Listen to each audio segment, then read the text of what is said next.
Baik ya, terima kasih. Saya kira tadi disampaikan oleh Saudara Asari sudah cukup jelas kronologisnya, historisnya terhadap siapa sosok Saudara Hamid. Cuma yang tentu saya garis bawahi dengan berita viral baru-baru ini yang diungkapkan oleh Hendro Priyono ini tentu membuat ketersinggungan elemen masyarakat, terutama masyarakat di Barat, juga di Kota Pontianak. Tentu ini merupakan satu hal seharusnya tidak etis untuk diucapkan itu dengan tentu fakta-fakta yang ada.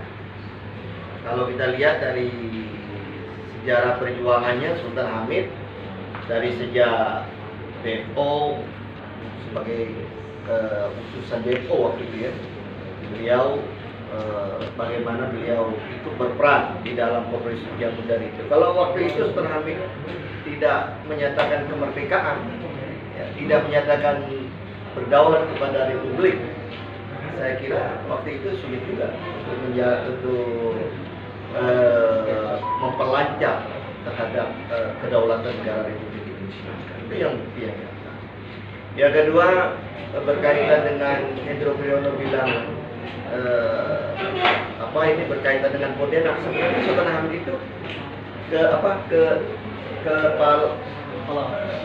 kepala daerah istimewa. Dia pernah menjabat kepala istimewa daerah Kalimantan Barat. Jadi dia diberikan kekuasaan pada waktu itu sebagai kepala daerah istimewa Kalimantan Barat. Walaupun tahun 50 daerah istimewa kembali kepada negara. Kemudian berkaitan dengan masalah federal yang dikatakan Hendro Priyono, saya kira itu kan transisi pemikiran. Sedangkan Bung Hatta juga pemikiran federalis.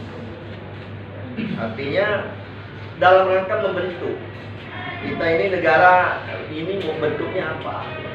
Jadi di dalam perbedaan pandangan seperti itu saya kira tidak menyebabkan seorang itu dianggap dicap oleh pengkhianat.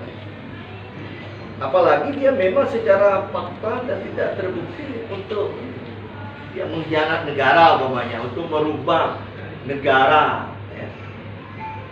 Walaupun di dalam persidangan berkaitan dengan Westerling dia merasa kecewa, ada itu, tapi niat dia tidak lakukan itu.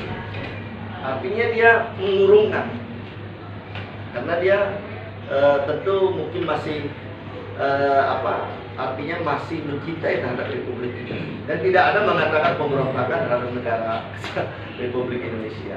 Nah, saya kira fakta-fakta yang disampaikan tadi ya tentu saya sebagai anggota DPR RI mewakili Kalimantan Barat, apa yang disampaikan oleh Hendro Priyono sangat menyinggung perasaan. Nah, artinya dia sebagai tokoh bangsa, ya sebagai apalagi seorang yang sudah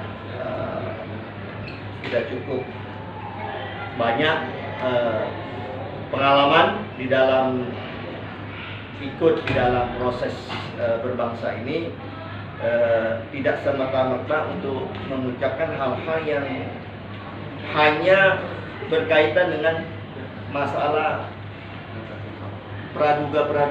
Ini kan kalau kita lihat zaman itu juga banyak berkaitan dengan tokoh-tokoh nasional yang berbeda pandangan. Yamin pernah berbeda pandangan dengan